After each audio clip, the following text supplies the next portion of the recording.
আমি এই ভিডিওতে দেখাবো কিভাবে আপনারা কম্পিউটার অথবা ল্যাপটপে ইমো ব্যবহার করবেন। আমি যখন নতুন কম্পিউটার কিনেছি, ল্যাপটপ কিনেছি, তখন আমি অনেক খুঁজেছি, অনেক চেষ্টা করছি কম্পিউটারে ইমো ব্যবহার করার জন্য। আমার এই চ্যানেলে শিক্ষামতো অনেক ভিডিও পাবেন। আপনারা যারা আমার চ্যানেল নতুন তারা অবশ্যই চ্যানেলটি সাবস্ক্রাইব করবেন, আর অবশ্যই চ্যানেল থেকে একবার ঘুরে আসবেন। যদি ভালো লাগে তাহলে চ্যানেলটি সাবস্ক্রাইব করে পাশে থাকবেন। আপনি একটি সাবস্ক্রাইবে আমার ভিডিও করার আগ্রহ অনেক বেড়ে যায়। চ্যানেলটি সাবস্ক্রাইবের পরে আপনি পাশে থাকা বেল আইকনটি ক্লিক করে অন করে দেন। আপনি একটি সাবস্ক্রাইবে আপনি অনেক কিছু শিখতে পারবেন। আমি চ্যানেলে সব শিক্ষার মতো ভিডিও আপলোড করি। তো চলুন ভিডিওটি শুরু করি।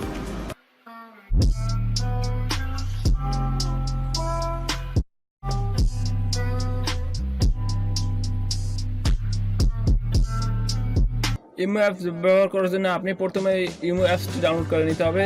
তাই আমি ক্রোম ব্রাউজারে চলে গেলাম। ক্রোমে যাওয়ার পরে এখানে ইমো লিখে সার্চ দেন। প্রথম যে ওয়েবসাইটটি আসবে, যে অফিসিয়ালি ওয়েবসাইট, এটার উপরে ক্লিক করুন। দেখুন এখানে কিন্তু ইমো ওয়েবসাইটটি আছে, imo video call and message officially website. এই অফিসিয়ালি ওয়েবসাইট দেখে আপনি এটা ডাউনলোড করে নেবেন। ইমো ফর উইন্ডোজ আছে, ইমো ফর অ্যান্ড্রয়েড আছে।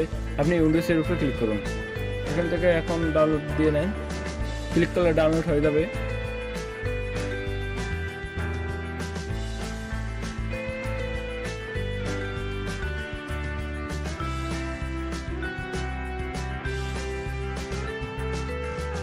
আমার এটা ডাউনলোড করা কমপ্লিট হয়ে গেছে। এখন আমরা যদি ওপেন ফোল্ডারে যাই তাহলে এখান থেকে ফোল্ডারে চলে যেতে পারবো। তাছাড়া যদি আমরা কেটে যদি আমাদের যেখানে ডাউনলোড হয়, আমরা কম্পিউটারে চলে গেলাম, এখান থেকে ডাউনলোডে ক্লিক করলাম, যে প্রোগ্রামের উপরে ক্লিক করে দেখুন ইমো লেখা আছে। ইমোটার উপরে আমরা ক্লিক করে দেবো। ইমোর উপর ডাবল ক্লিক অথবা রানের উপর দিয়ে আপনি এটা ইনস্টল করে নেন। এখানে টিক দিয়ে নেক্সট দিয়ে ইনস্টল করে নেবেন। এখন যদি আমরা ফিনিশে দিয়ে দিই তাহলে এটা ইমোটা সেট আপ করা হয়ে গেছে। দেখুন সামনে কিন্তু ডেস্কটপে আইকনটা চলে আসছে। এখন যদি আমি ডাবল ক্লিক করি, এখানে লিখতে আছে welcome to imo for desktop. এখানে বলতেছে যে আপনার কি মোবাইলে একটা ইমো অ্যাকাউন্ট আছে। আপনার কম্পিউটারে ইমো ব্যবহার করার জন্য অবশ্যই মোবাইলে আগে একটা ইমো অ্যাকাউন্ট খুলে নিতে হবে। মোবাইলে অবশ্যই ইমো থাকতে হবে। তো আপনারা মোবাইলে যারা ইমো খুলতে না পারেন তারা কিভাবে মোবাইলে ইমো খুলবেন সেটা আমি দেখাই দেবো। এখান থেকে আপনারা আপনার কান্ট্রিটা সিলেক্ট করে দেবেন। কান্ট্রি বাংলাদেশ, তো বাংলাদেশ এখানে সিলেক্ট করে দেবেন, অথবা এখানে ট্যাপ করে লিখতে পারেন +88 বাংলাদেশ কোডটা। সেই জন্য এখানে আপনার ফোন নম্বরটা দিতে হবে, যে নাম্বারটা দিয়ে আপনার মোবাইলে অ্যাকাউন্ট খোলা আছে, ইমো অ্যাকাউন্ট। আপনার যদি ইমো অ্যাপস মোবাইলে না থাকে তাহলে প্লে স্টোর থেকে ইমো অ্যাপসটি ডাউনলোড করে নিতে পারেন। ইমো অ্যাপসে চলে যাওয়ার পর আপনাদের সামনে এরকম চলে আসবে। আপনারা এখানে আপনার ফোন নাম্বারটি লিখে দেন। আপনার এখানে 0 লেখা লাগবে না, 0 বাদে আপনি 10টি ফোন নাম্বার উঠান। সাইডে কিন্তু বাংলাদেশ কোডটা +880 এটা লেখা আছে, তাই সেজন্য এখানে 0 দেওয়া লাগে না। টিকে দিয়ে ওকে দিয়ে দেন। এখানে আপনার নাম লিখতে হবে, অবশ্যই নাম লিখতে হবে।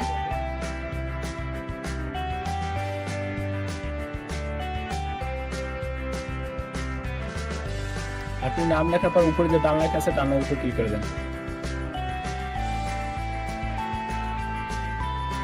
এখন আপনার প্রোফাইল, ইমো প্রোফাইলে একটা ছবি বসায় দিতে পারেন। এখান থেকে ক্লিক করে ক্যামেরার উপর ক্লিক করে চয়েস ফাইল আপনার গ্যালারিতে নিয়ে আসা হবে। এখান থেকে আপনি যে কোনো একটা ছবি সিলেক্ট করে দেন। ছবিটা সিলেক্ট করার পরে উপরে আপনি যে টিক চিহ্নটা আছে, ডান লেখা আছে, ডানের উপর ক্লিক করে দেন।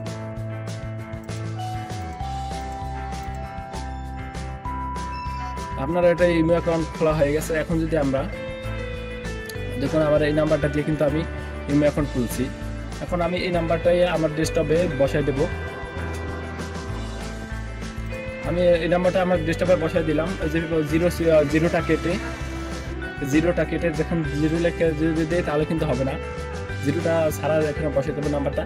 এখানে একটা তীর চিহ্ন আঁকা আছে, তীর চিহ্নের উপরে ক্লিক করে দেন। এখন দেখবেন আপনার ইমোতে এই যে নাম্বারটা দিয়ে ইমো খুলছেন সেই ইমোর ভিতরে চলে যাবেন, তাহলে দেখবেন একটা কোড চলে আসছে। ইমো টিম থেকে একটা কোড দিছে। এই যে এই কোডটা আপনার এখানে বসায় দিতে হবে।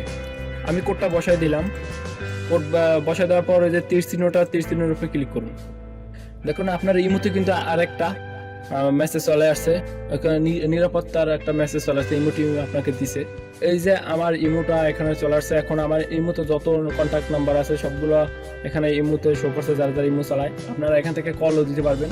যদি পিসি হয়ে থাকে তাহলে কথা বলার জন্য আপনার হেডফোন অথবা মাইক্রোফোন ব্যবহার করতে বলা হবে, আর যদি ল্যাপটপ হয়ে থাকে তাহলে এগুলো প্রয়োজন হয় না, ল্যাপটপে থাকে দেওয়া।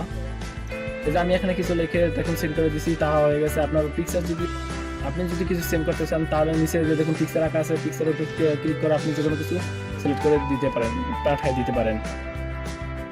আর আপনি যদি কল দিতে চান তাহলে এখানে কল দেবেন, তাহলে কল চলে যাবে। তো আজ ভিডিওটা এই পর্যন্ত। পরবর্তী ভিডিও দেখার জন্য চ্যানেলটি অবশ্যই সাবস্ক্রাইব করে রাখবেন। দেখুন আমি যে কল দিচ্ছি এখন কিন্তু আবার আমাকে কল দিছে, যাকে আমি কল দিচ্ছি সে আমাকে আবার কল দিছে। আমার এই চ্যানেলে শিক্ষার মতো অনেক ভিডিও আছে, আপনি চ্যানেল থেকে একবার ঘুরে আসুন। যদি ভালো লাগে তাহলে অবশ্যই চ্যানেলটি সাবস্ক্রাইব করবেন।